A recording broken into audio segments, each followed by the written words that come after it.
You know how sometimes you tell yourself, I'm not going to do that again, and then you do the thing that you said you weren't going to do, and then you do it again? Yeah, that's what I did. I kind of bought a 730 diesel. It was a deal I couldn't pass up. This is a Facebook special, and it's really nice original paint. Well, I won't say really nice, but it's better than being a repaint. But yeah, I bought another tractor. Oopsie daisy. But oh well, it's just money. You can always make more of it. So my newest addition to the fleet here at Chase Goldinger Farms, which is different from Goldinger Farms and Goldinger Equipment, is this 1979 John Deere 730 diesel. Now it's got a little loader on it. That's going to be disappearing here pretty shortly. 15 538s on the back, 616s on the front. Those are getting changed to 650 16s because they don't sit up far enough, and it's kind of going downhill. But this thing had a major engine overhaul like 20 hours ago, and I filled it up with fuel, so that's why it's blood red. And this loader's a trip bucket actually, so it's kind of less useful than a hydraulic dump. And my wedges and my wheels are loose, so I could scoot them in when I find flat top fenders for this thing.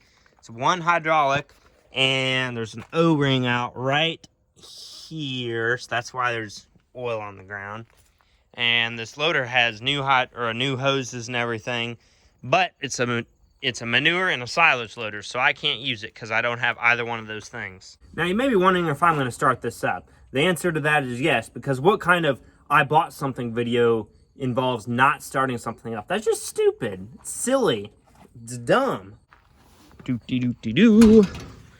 Yeah, the seat doesn't have a back, and this is the wrong color cushion, but it's only money. It's like $70 to get the right thing, so I'm gonna buy that. Now, the startup sequence for a John Deere diesel engine is a little bit different than it is for a gas.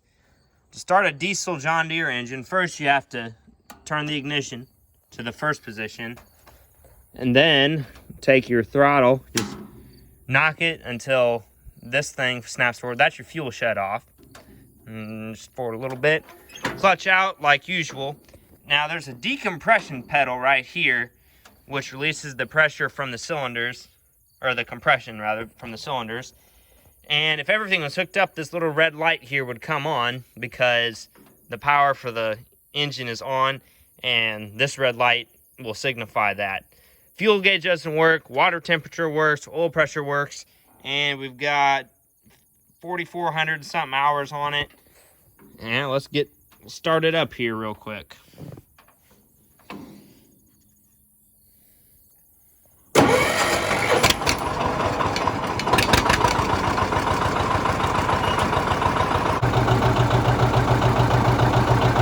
As you may be able to tell, the diesel engines sound a little bit different from the gas ones.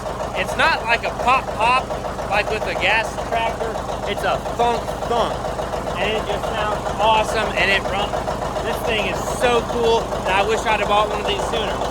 But I didn't find this deal until now, so that's just how life is, you know? Now, that little loader came with a bucket and extensions, which I haven't put on yet. I think that's going to be a tomorrow project. But I'm leaving for college on Wednesday, and this is Sunday. So this thing's going to have to wait for a little while because I'm not going to be here, unfortunately. So we took my dad's 2014 Ram 1-ton, and we were going along on the highway, and then we heard pop. And then we heard thunk, thunk, thunk, thunk, thunk. And so this tire, the belt, the tread just grenaded, and there's about 20% of it left here. But when the tread grenaded, it put a nice little extension here on the rear quarter panel, and then it did a number on the exhaust, and we had to put on the spare, which is okay because that's what it's there for.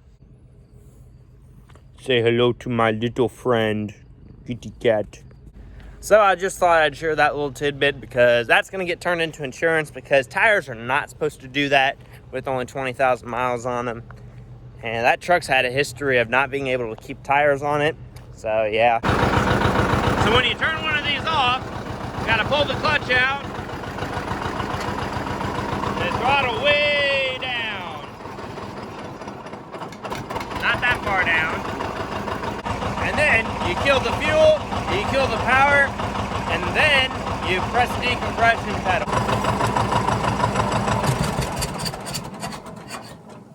Now I'm going to take the power washer and give the rest of the hood here a once over, since I kind of missed some of the bird crap that was on it because I was not standing on the operator's platform. But I think that's where I'm going to leave everybody, and I'll try to get another video of this thing out before I go to college. But I think this is a pretty solid purchase. And now I have to sell my 730 gas, so if you're interested in that, you know how to contact me. I need to move it because a lot of money tied up in that, you know? But I'll catch y'all on the next one. See you later.